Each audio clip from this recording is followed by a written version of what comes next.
Bonjour à tous, aujourd'hui petite vidéo explicative d'un sujet faisant partie d'un projet sur lequel je travaille depuis plus d'un an à ce jour.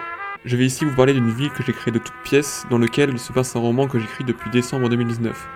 Je vais ici très peu m'attarder au bouquin parce que d'une part ce n'est pas fini, mais en plus parce qu'on n'est pas là pour parler de ça. Avant toute chose, je tiens à m'excuser des images avec lesquelles je vais illustrer cette vidéo, tout simplement car Broxton n'existe pas vraiment, et donc je n'ai pas grand chose à vous offrir à part des croquis et des photos qui ont été prises dans d'autres villes, mais qui correspondent un peu à l'image que je me fais de cette ville. Broxton, donc de son nom, est une ville située à quelques centaines de kilomètres de New York, entre le Maine et la frontière canadienne. Elle est située à quelques kilomètres de la mer et est traversée par un fleuve dont je n'ai encore pas trouvé le nom. Elle a un diamètre d'environ 40 km si on compte la banlieue, et ce qui fait une métropole assez gigantesque. C'est en fait un territoire indépendant des États-Unis, sur lequel on y compte des campagnes assez étroites, mais qui restent minimes par rapport à la ville. On y compte 20 arrondissements. Maintenant que j'ai à peu près posé le décor, je vais vous présenter Broxton en 3 parties. Premièrement l'historique, l'organisation de la ville, et enfin l'aspect culturel, ainsi qu'une petite conclusion. Alors on n'est pas un oral de français, je ne vais pas pouvoir parler de tout. Sachez que j'ai imaginé les portes de la ville, son périphérique. Bref, Broxton est une ville imaginaire que je pourrais connaître presque comme ma poche si elle existait réellement. Donc ça va être très compliqué de parler de tout ça en détail, mais je vais essayer de vous faire de mon mieux. Dernière chose, Broxton est une utopie. Il y a dedans des idées politiques, une vision romancée de la chose, et je ne prétends pas que ça puisse exister dans la vie réelle, évidemment. L'historique. Broxton est à la base un bout de colonie française lors de la colonisation de l'Amérique. Je n'ai pas de date précise car je n'aime pas trop refaire l'histoire, mais ça se situe à peu près avant la Révolution française. D'année en année, après la Révolution en France, Broxton devient indépendante. Elle développe un gouvernement s'inspirant de celui de la France à cette époque. Broxton, qui n'a pas vraiment de nom, entame le projet du Petit Paris. Les colonisateurs français veulent refaire un Paris avec des immeubles haussmanniens, des cafés, etc. C'est ainsi que les 4 premiers arrondissements sont construits, presque à l'identique de la capitale française. Puis les architectes commencent à se libérer en construisant 6 autres arrondissements à leur manière. En 1820, Broxton compte 10 arrondissements. Broxton devient alors Broxton. Puis vient le temps de la colonisation où des immigrés russes, italiens, polonais, allemands, irlandais et français arrivent dans la ville. Il n'y a d'ailleurs pas vraiment de langue officielle dans cette ville. L'anglais prédomine dans les indications comme les panneaux, etc. Mais on retrouve dans la langue parlée beaucoup de français, pas mal de russes, d'italiens et un peu de polonais, d'allemand et d'espagnol. Souvent les habitants de Broxton apprennent à parler 3 langues différentes et peuvent même les mélanger un peu, tout le monde se comprend. Bref, au fur et à mesure, Broxton compte 20 arrondissements et enfin une très large banlieue après la guerre. Broxton, dans le début du XXe siècle, devient une capitale entassée, immeuble sur immeuble. Le Petit Paris contient des immeubles haussmanniens qui sont surplombés par d'immenses structures. C'est une véritable jungle urbaine. Broxton devient alors socialiste, sans trop d'attachement au régime communiste et reste une démocratie, à l'image du Front populaire français en 1935. Elle va le rester très longtemps et ce sera même l'enjeu principal du roman d'ailleurs, car ce système va commencer un peu à s'effriter, mais je n'en dis pas plus. L'organisation. Broxton est divisé en plein de quartiers et d'arrondissements différents. On a le quartier des ethnies, dans le 20e par exemple, le quartier d'affaires dans le 6e, et le quartier ouvrier dans le 14e. Certains arrondissements sont très vieux et très abîmés, d'autres sont un peu mieux entretenus, mais on a l'impression de passer de ville en ville, d'arrondissement en arrondissement, alors qu'il s'agit de la même cité.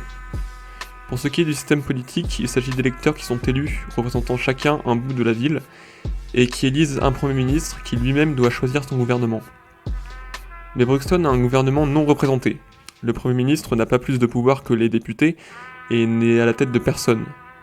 Si ce n'est qu'il doit élire des députés et joue un rôle d'arbitre, sur une durée de 7 ans, et ne peut revenir en arrière sauf mesure exceptionnelle.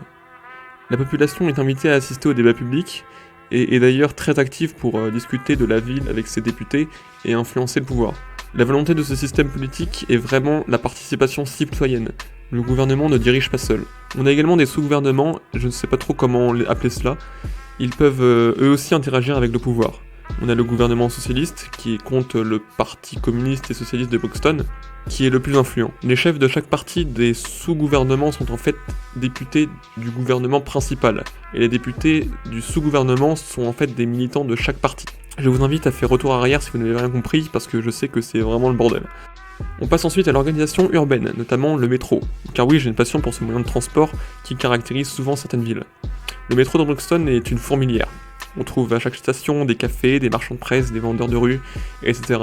C'est un monde souterrain à part. Les lignes sont organisées un peu comme une Astérix, avec des lignes circulaires qui font le tour de la ville, un peu comme une toile d'araignée en fait. Voilà. Il s'agit du principal réseau de transport, il est donc bondé à toute heure, et parfois assez surprenant. Il est constitué de tunnels glauques éclairés par des néons, parfois peints avec des bombes de peinture, et on peut y croiser toutes sortes de faunes urbaines. Pour ce qui est de la route, circuler dans Broxton en voiture est un enfer. Il y a des tunnels souterrains, des ponts et des rues qui sont parfois impraticables. Des routes sont réservées uniquement aux taxis et aux bus tellement le trafic y est important. Il y a aussi des trains en hauteur et des tramways, etc. Dernier point, les souterrains. Broxton compte 3 niveaux de souterrains. Des anciennes lignes de métro, des tunnels de maintenance désaffectés, on y retrouve des junkies, certains qui y vivent même. C'est une partie des souterrains fréquemment visités même si elles restent plus ou moins interdites et labyrinthiques. Le deuxième niveau, c'est les catacombes qui sont moins fréquentés et assez dangereux. On y retrouve surtout des malfrats, des trafiquants, etc. Ils s'enfoncent très profondément dans les entrailles de la terre. Le troisième niveau, c'est des grottes et des carrières tout simplement. Les rares personnes qui s'y aventurent ne reviennent parfois jamais. On y retrouve des crevasses, des rivières souterraines qui peuvent parfois mener jusqu'à des centaines de kilomètres, un labyrinthe infini et extrêmement dangereux. Rien que d'arriver à ce niveau sans s'y balader, et vraiment s'avère très dangereux.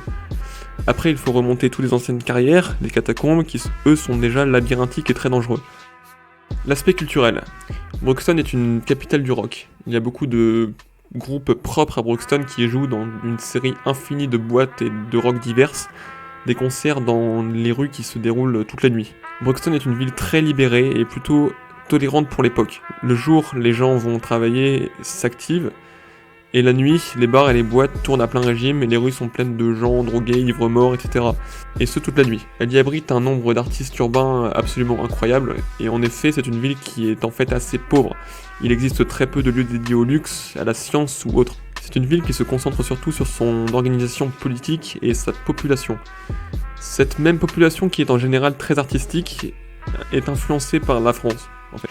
Pour finir ce point, je dirais que sa population est très unie. On y fait souvent des rencontres cordiales qui durent une demi-heure, les gens sont très peu individualistes et sortent toute la journée.